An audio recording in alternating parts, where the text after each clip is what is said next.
there was going to be different outcomes for different members of my classroom due to our ethnicity, our economic standing, the neighborhoods we lived in. This is the 60s in Washington, D.C., a very turbulent city and a very turbulent time. But I was a pretty sharp 6-year-old. I was introverted and I wasn't good at sports. I was very shy. And so I tried to observe my classmates. They were more alive than I was. I felt very anemic compared to them. So I would color in the coloring books they gave me, and I would read. My mother taught me to read at a very early age so I could kind of tear through whatever was given to me in class. And it was the information that allowed me to appreciate where I was. My mother would inform me. I said, "Mom, why are they calling me Cracker? Why are they calling me Bama?" I never got the 411 on that. Why are they calling me these names? Why are these kids hitting me? Because I like the Jackson 5. They like the Jackson 5. Why don't we all agree that we all like the Jackson 5? And why can't we listen to that kid's close and play record player in the schoolyard during the lunch break? And I'll kind of jump around that weird dance like little kids do. Because I get along with them for 2.5 minutes when ABC is on the close and play. But afterwards, they don't like me because I'm white. What have I done? And my mom said, don't worry about it. You just have to make friends. You just have to walk up there and stick your hand out and say, "Hi, I'm Henry. I want to be friends." And the humiliation of being teased was very big for a little person like me. And I said to my mother, I said, "What if they see me crying?" And my mom gave me her best lie.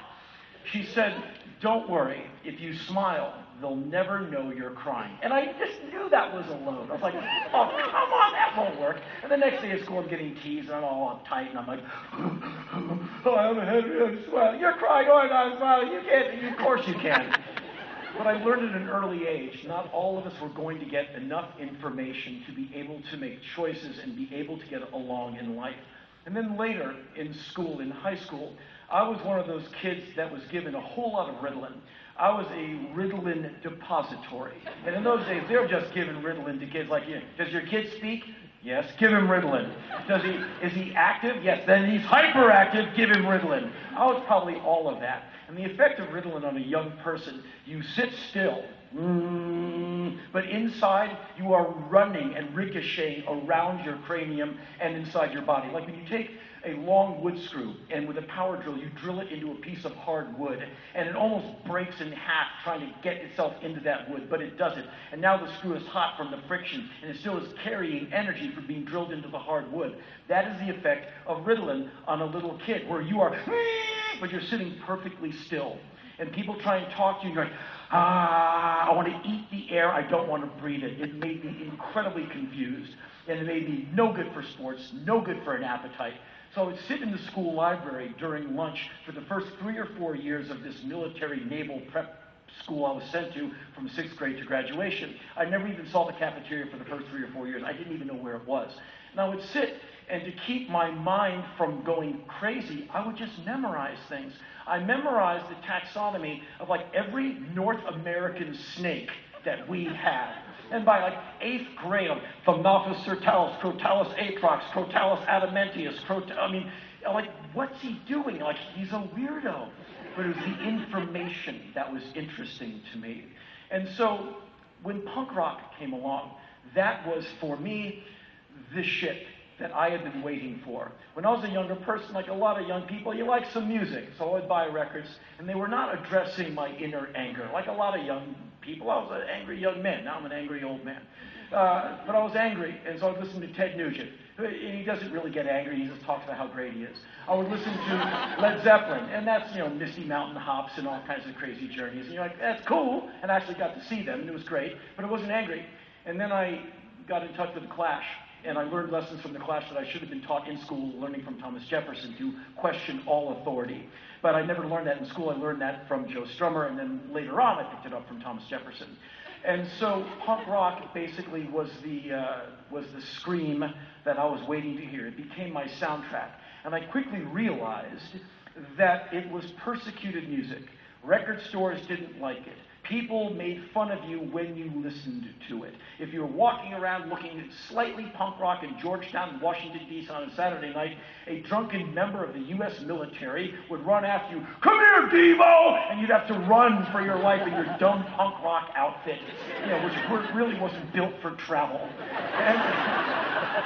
And I would take the flyers from the shows, and a lot of the shows that were happening in my area were from bands that I knew. I knew the people in the bands. They were my friends. I would go to their practices. I lived for their shows. I lived their lyrics. I was writing little lyrics of my own, as an angry young man is wont to do. And me being kind of introverted and bookish, me and a notepad and a pen, I'll just put those lyrics down. Blowing up schools, girls who didn't like me, all that stuff. And it never went anywhere, but it was a good way to, blow off some steam. And so I started collecting the flyers that were on the light poles for all these shows, because they would get torn down with a great bit of vengeance. The venue next to where the punk rock show is going to be, they would come out and tear the flyers. They're like, why are you tearing the flyer down? Like, this music sucks. Like, no, it doesn't. It's my soundtrack. It's allowing my feet to be on the ground, finally. I don't feel as insane as I usually do because of this music. And I realized that someone is going to have to preserve and maintain and protect this information, because there's a huge force at hand wanting to make it disappear into complete non-existence. And this is 1970-something, and that's when I became collector archivist boy. And I started taking down the flyers. In fact, I'd go to the band. You got a new flyer? Yeah, give me 3 of them. Why do you want these? Give me 3 of them. Here's a nickel. Give me 3 of them. Like, why do you need 3? Because I need 3. Give me. Where's your new practice tape? Oh, we recorded this tape in our basement. Give it to me. And I figured out you could put 2 tape decks together with an RCA cord, and you could make a tape copy. And so I started copying everyone's tapes. I started keeping everyone's flyers. And all of my friends were mystified. Like, why do you care about this stuff? And I was too young to articulate it like I can articulate it now. Basically, my interest was, because this is not nothing that we're doing here. This is something. This is our lives. Our hearts and souls are going into this music, into these shows. And these sets are 11 minutes long because the songs are 30 seconds length. And you spend most of your time tuning up going, are you ready yet? And that was kind of half the show.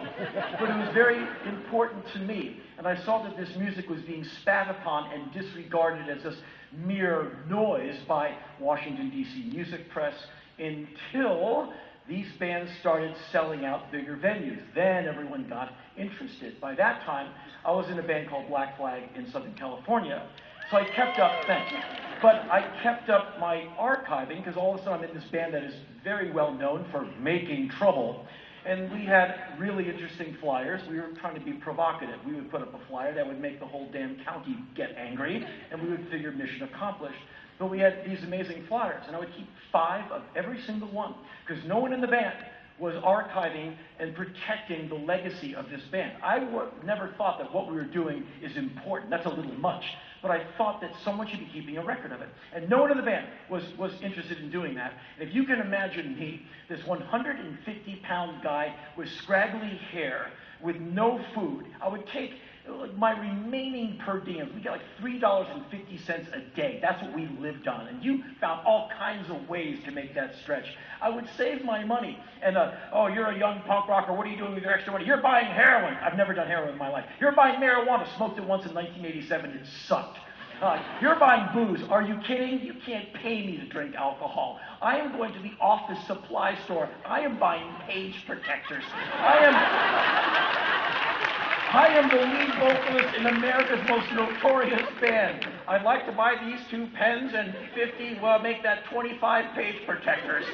And I'm putting the flyers into the page protectors, and my band is like, what are you doing? You should be buying food with that money. No, someone has to preserve this.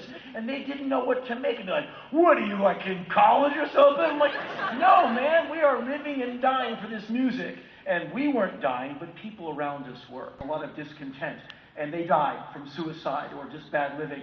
And so they left behind some things.